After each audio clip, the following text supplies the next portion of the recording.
Ladies and gentlemen, my name is DreadZero and this is Civilization 5. Now, the purpose of this video is to show you how to get started properly. It's very easy to fuck up your start. If you fuck up your start, you fuck up your mid-game. You fuck up your mid-game, you fuck up your end-game. It's that simple. Now, first thing you've got to know is city placement. Now, as you can see, the area that my settler's in isn't a bad area. It's got a couple of resources here and there, but missing something, you know? So, I'll send my warrior up to have a look. As you can see, we've just got a lot more to work with now. We've got some silver, some cattle, wheat, another source of wheat, fish, and stone. So we'll send our settler to settle there.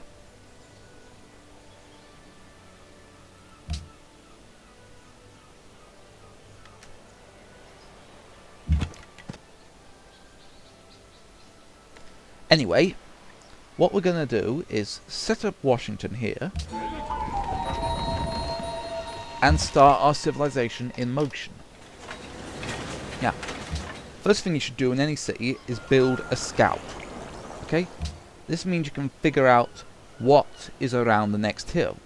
And if you know that, then you can start planning where you want your next city to be. Now, for the purposes of this, we're going to head straight for that set of ruins. Ruins are important. Im Namen des großen deutschen Volkes heiße ich euch willkommen.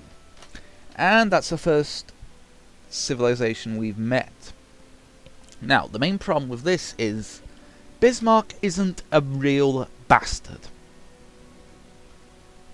He's a bit of a bastard to fight, but he's not a bastard as in he won't start wars with you. And that's good.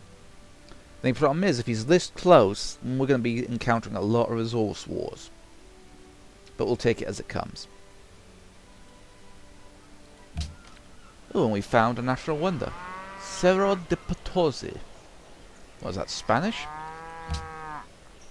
Well, whatever it is, it's bloody minted, that's what it is. It's full to the brim of money. We get a city near that, we'll get our early game sorted. Now, we still need to pick our research. My favourite tactic at the moment is to go for pottery and then writing. Pottery gives you the shrine, which gives you the leg up on faith. Writing gives you the great library. You build the great library, you get a boost to science, it acts as a normal library, and you get a free technology. All of which are very respectable. So we'll just leave it at that, and let the turns rock on.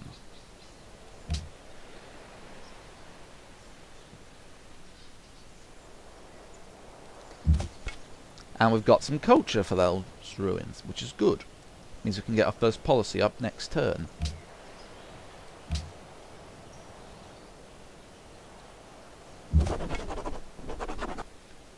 Now, let's pick our first policy. As I'm not playing a sort of city-state game, I always pick Liberty, simply because of its bonuses. You get a production boost in cities, you can get a free settler and settler training sped up by 50%. You get faster workers and a free worker. All of which are very, very useful. But for the time being, let's keep our warriors exploring.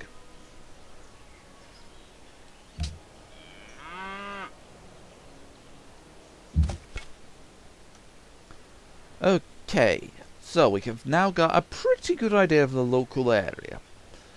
We'll be looking to use our next city radius to take out that mountain, because that is too much of a resource to go untapped. Ah, we've got a city-state there. We'll pick up on that next turn. Hopefully it'll give us a first civilization bonus.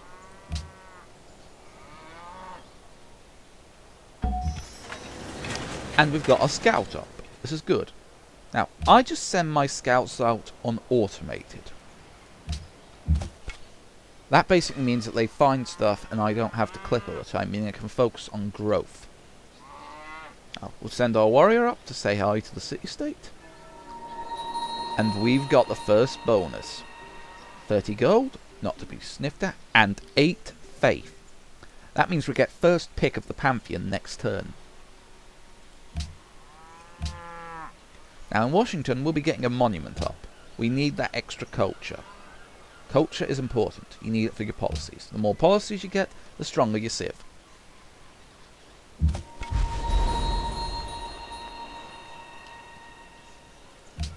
Now, a lot of argument happens over what pantheon you should pick.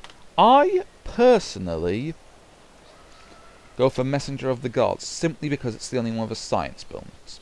If you're planning to go for a very offensive victory, then Faith Healers is never a bad move.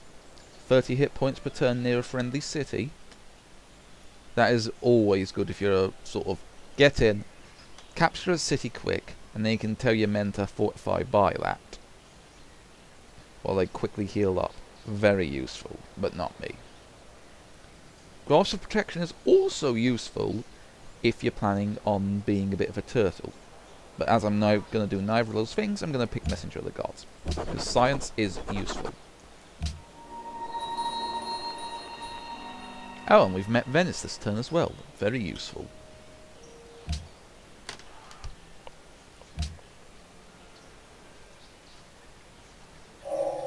Shall the clay say to him that fashioneth it? And we've got pottery. That's good. We'll now start on writing.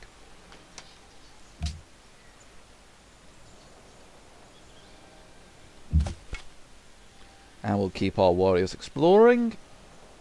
Check on the scout.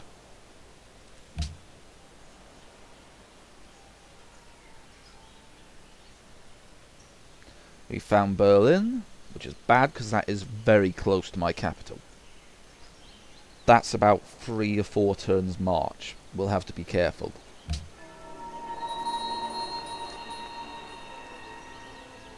And it appears we've met the city-state of Wittenberg. We gain faith and gold. Now faith at this point is pretty damn useless, because you need about 200 or so to get a great prophet up. But once you've got your great prophet, you can found your religion. You found your religion, then you can start spreading it. You spread it, you get the bonuses. Now, as it's unwise to go any further down there, as it looks pretty much like Wittenberg's on a peninsula, send our warriors north to explore, and try not to send them through city-states.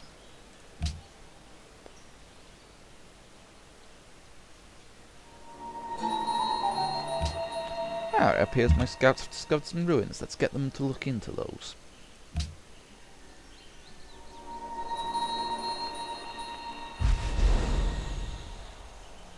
And we've got a population boost.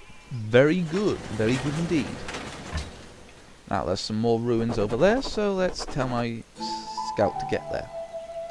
We've finished our monument in Washington, so we'll get the shrine up. As for our next policy, well, at this point it's kinda subjective. You can either spend 2 policies and shoot for collective rule, which gives you a free settler, or citizenship, which gives you a free worker. Now I normally go for collective rule, simply because that means you can get your second city up when you're pushing for the Great Library. So let's do it that way.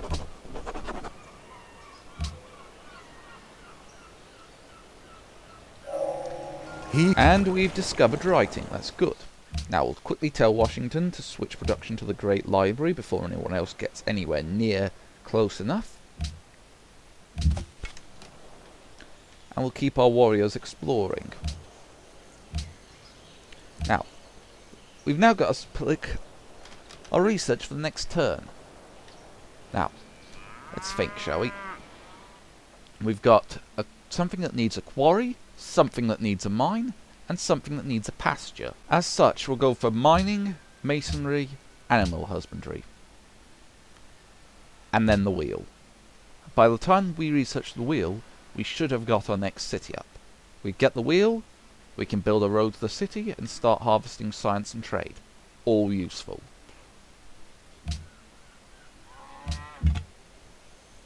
Now we'll tell our scout to explore these ruins. And that's bad news. Barbarians there, and barbarians there.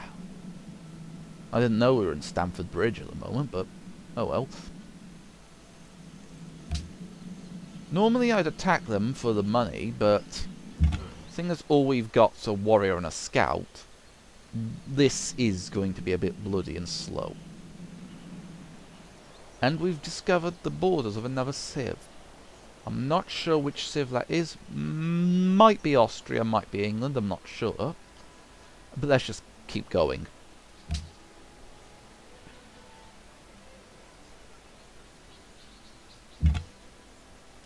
Oh, it's England.